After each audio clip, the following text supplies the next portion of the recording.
Well, women, before coming at me in the comments after just seeing this title, please just watch this video. And if by the end of the video you don't find what I'm saying thought-provoking, or what these educated people who are actually intellectually thinking say, then you are right to tell me whatever your mouth is gonna spew.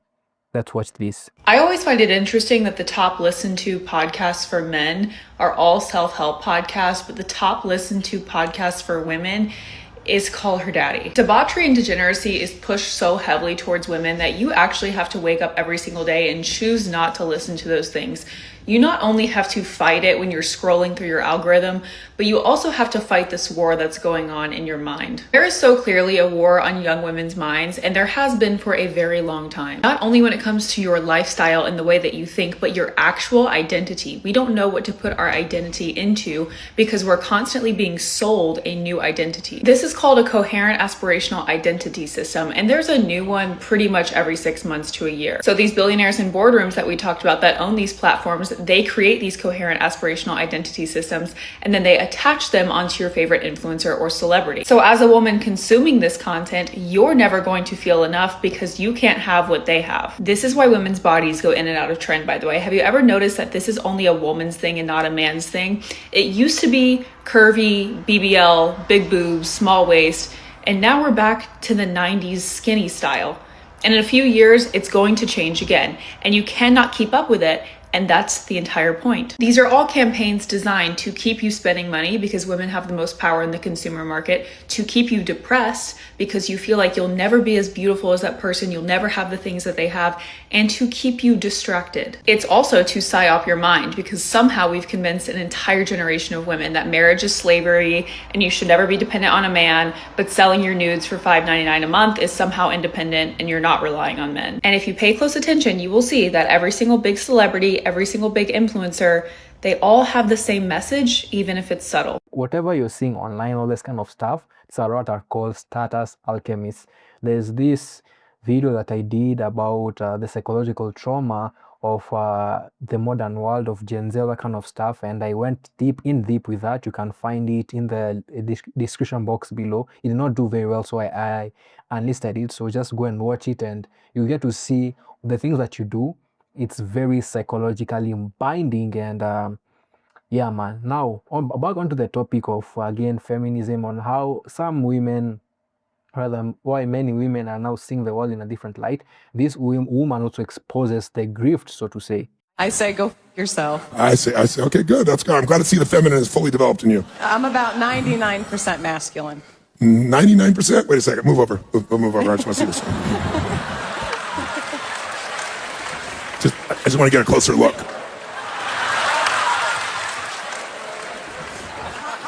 "99% masculine." Yes. Look at the state right now. Is this your idea of masculine? What's with this notion of women like trying to prove that they are a man, or trying to prove that, you know, they're that guy fam? Like, why?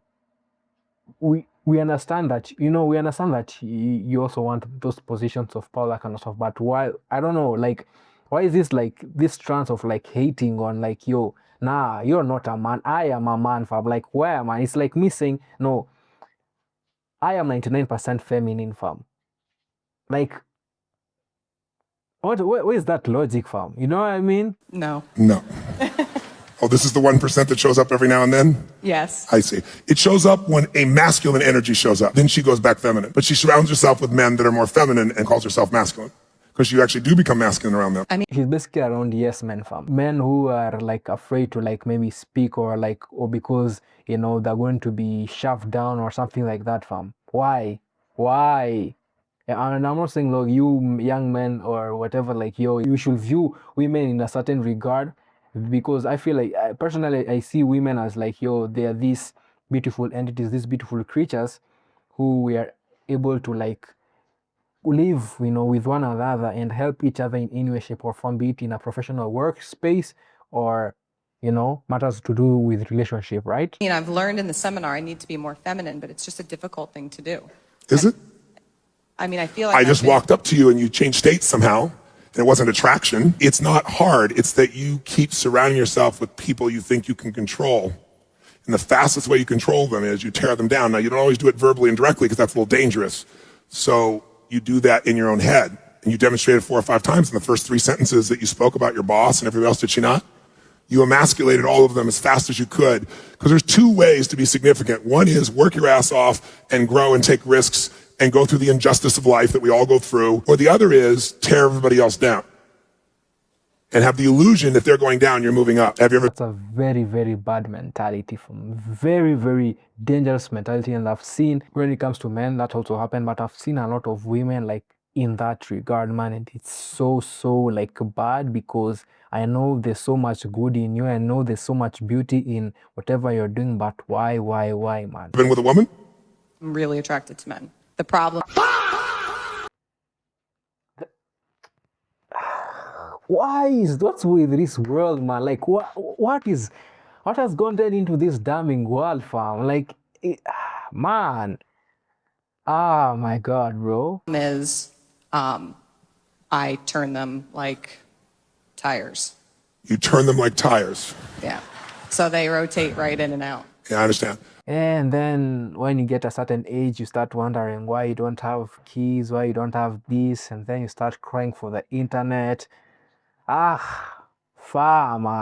Let's stop this toxic thing, fam. Of course, there's a beautiful side to femininity. That's why I feel like a lot of men, this like current day and age now, men, they're like, fuck women, fam. Like, just I'm gonna work. I'm also in that trope. Like, I'm like, at this moment now, bro, let me work on myself. Let me do my thing, fam. Because this is if this is the type of BS that you're gonna be getting from, you're giving all your energy, and then that person is not reciprocating, and you don't even understand their own mind space, and they also don't understand their own mind space. Then what is the point, ladies and gentlemen? What kind of men do you tend to rotate truthfully? So it's been half and half. So I would say definitely go for sometimes a feminine side, but more recently it's been the very masculine type. And how would you rotate a masculine? I'd just love to hear this. If they were truly Usually masculine. in the bedroom. And your idea of rotating in the bedroom would be? I'm very feminine. Oh, you become very feminine? Yeah. Okay. So in the bedroom you become very feminine. And then how does that rotate them? I just don't keep them. You don't keep them. Yeah. So I don't let them get close enough. Perhaps you're confused and they leave your house and are very happy that you rotate them because they want to get away the minute you become the masculine. Bro, I literally said that, but I'm not, like, I literally said that, fam.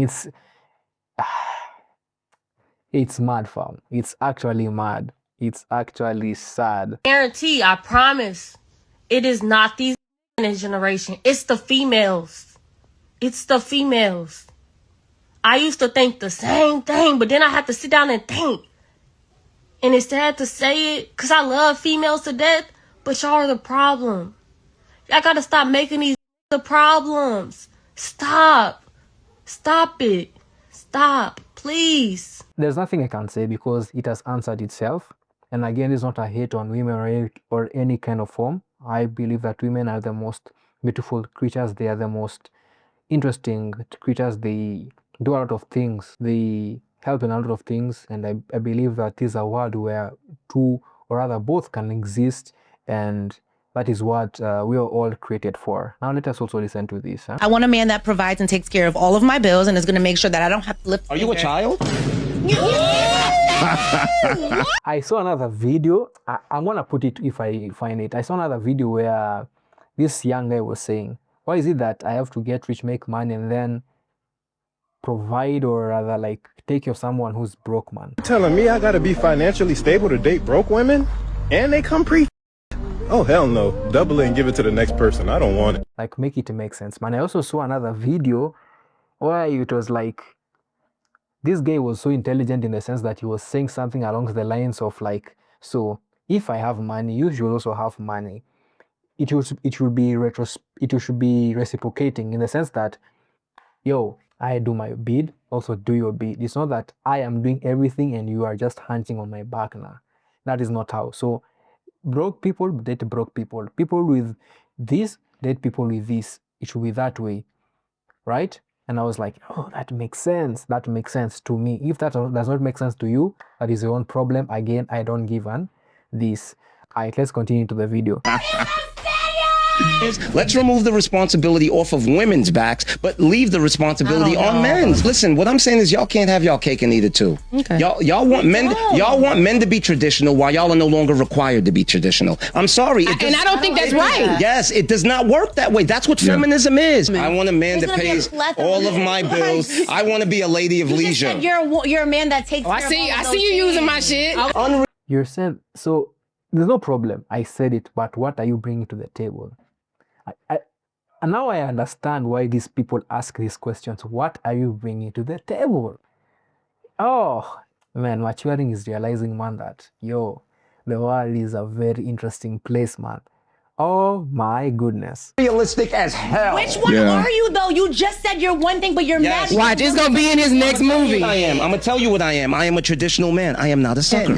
Find a woman that wants nothing and give her everything. Y'all don't get when I say a man leads, but his woman is who he follows. Y'all don't understand Yes, that. we do. I understand that. Don't. He's good. My issue is y'all want a man to take on all the responsibility without giving him the respect that's supposed to come with it. Because it's take care of me, but that man can't tell me SHIT. Women want men to take on the responsibility without giving them the respect that's supposed to come with it. And at what point do you hold yourself accountable for choosing that man? The "Are you a child?" comment is just, it just tastes so damn good because it's so damn accurate. This woman wants the benefits of a traditional thinking or oriented man while also not being a traditional thinking and or oriented woman. Initially, feminism started out as being about equality, and then it dovetailed recently to be utilized for dominance. And that dominance has caused separation because now the roles are blurred in favor of that domination from women. Benefits without accountability is a delusional clown world, and men are tired of placating to this delusion because inevitably it's the man that suffers. Women that deserve the world do not orient their talking points in this manner. These women orient their talking points in what a man can do for me. That's true, man. What a man can do for me. What can you do for the man, fam? You want all this, you want all that, you want the high end, this, you want this, and all that kind of stuff. What I bring to the table, man, it's a very good question, fam. We are now going to listen to Matt Walsh.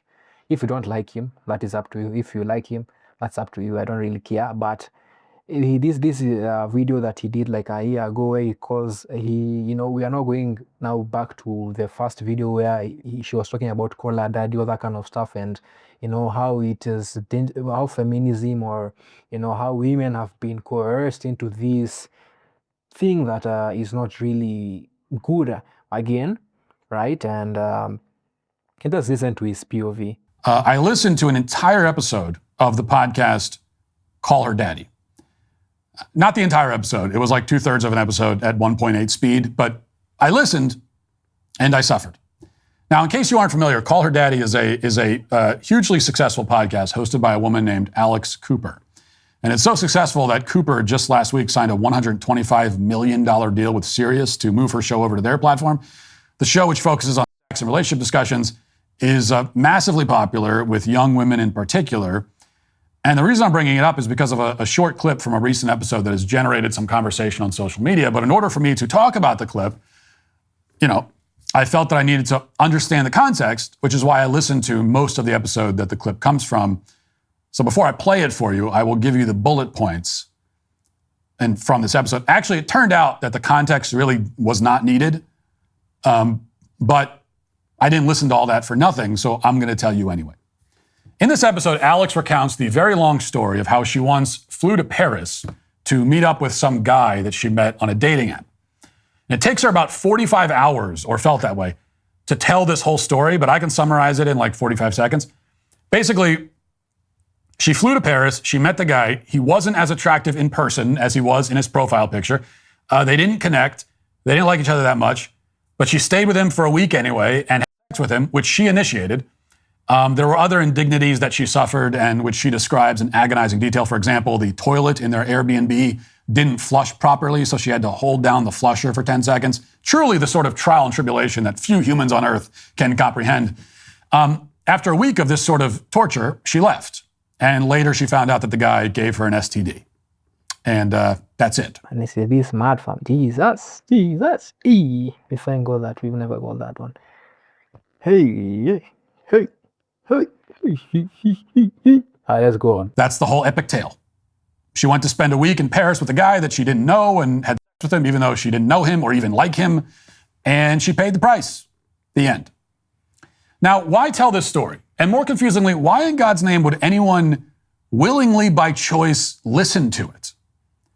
Well, that I can't say, but it is deeply troubling to consider that apparently millions of young women sit around listening to this person drone on and on and on about her incredibly dull, uninteresting exploits, even when there's no discernible point at the end of it, and she never offers anything approaching an actual insight. Women who spend their time listening to this sort of tripe cannot complain about men who watch because it's the same sort of junk, it's the same poison in your brain, just in different forms. So anyway, all of that setup finally brings us to the clip that I want to talk about. Here is where Alex, after taking us through the blandest, most excruciatingly dull adventure of all time, finally answers the one question any intelligent member of the audience might have, and that is, that is if there are any intelligent members of the audience. But the question is this: if you didn't like him and you didn't want to be there, why didn't you just go home? Let's find out. I know all of you at home watching this or listening are like, why the didn't I just go home? And I still to this day can't fully articulate why I didn't leave, which sadly I think is so relatable for women. Like, why didn't you leave? Like, you were uncomfortable. Like, what did you think was going to change? Like, why did you stay? Like, I think as backwards as it sounds, because of how uncomfortable and awkward it was with this person, I didn't know what to do other than stay and suck it up. Like, I didn't want to make the other person feel more uncomfortable. So I tried to appease the situation and make it better, because staying and being miserable somehow felt easier than pissing someone off and getting in this fight and leaving and acknowledging. But you're an adult, is it not? I'm just saying, you're an adult. You can choose to go if you wanted to, fam. No one was holding you hostage in any way, shape, or form. You're an adult. You're the one who chose to go there, if I'm not wrong, from at least the context that I've gotten. Right? You could have just chosen to go. You have the power, you have everything, you have the platform. You could have gone. No? How awkward it was, and since he wasn't saying anything, I was not going to say anything, and I don't know. Maybe only women will understand that, but why is it that only women would understand that being in an awkward situation? How? No? That's fishy. No? I'm just saying, fam. It is confusing, and yet it's not confusing at all. I feel like we've all been there where we're I didn't really want to do that, or I wasn't really into it, but then I didn't know how to get myself out of the situation. Then why waste people's time then? Why waste people's time? Why? Why waste people's time? Why waste the people's time? So why? Why waste that guy's time or whatever? Why? Not even only in this context, in any context, why waste that guy's time if you don't like him, fam? Situation, and I'm in an apartment with these two men, and he had already been being snappy. It was just it was awful. It was a bad situation. So it's a $125 million podcast right there, what you just heard. Now, this excuse that she gives, an excuse for shacking up for a week with a guy that she didn't know or like and having sex with him despite being actively repulsed by him, this excuse has resonated with her audience. Many of the Instagram comments under this video are echoing these sentiments that she expresses. They claim that it is, in fact, very relatable for women, as she says it is. And they say that this is why it's unfair to ask women why they don't leave uncomfortable situations. You know? Like, you're an adult. If you don't like beat, leave, man. Or even ghost him. Just go. Right? You can't ask them that. It's not fair because women don't know how to get themselves out of those situations, according to them. But one woman who is not praising Alex or shouting amen is Mary Morgan. She's a commentator and host of a show called Pop Culture Crisis, which you can and should go find on YouTube. Mary is actually interesting and insightful, and in a just world would be the one getting the big money contract from Sirius. She made a very compelling point in response to this video, and I'll read what she said on Twitter, and then I have a few things I want to say to kind of build off of it. But I want to give her credit for originating this insight. She wrote, quote, I can't give you a better explanation for how Me Too came into existence than this video right here. Women's propensity to be highly agreeable paired with a culture that encourages promiscuity, that's one dangerous combination. It's unconscionable that young women rely on influencers like this one for moral guidance, blind leading the blind.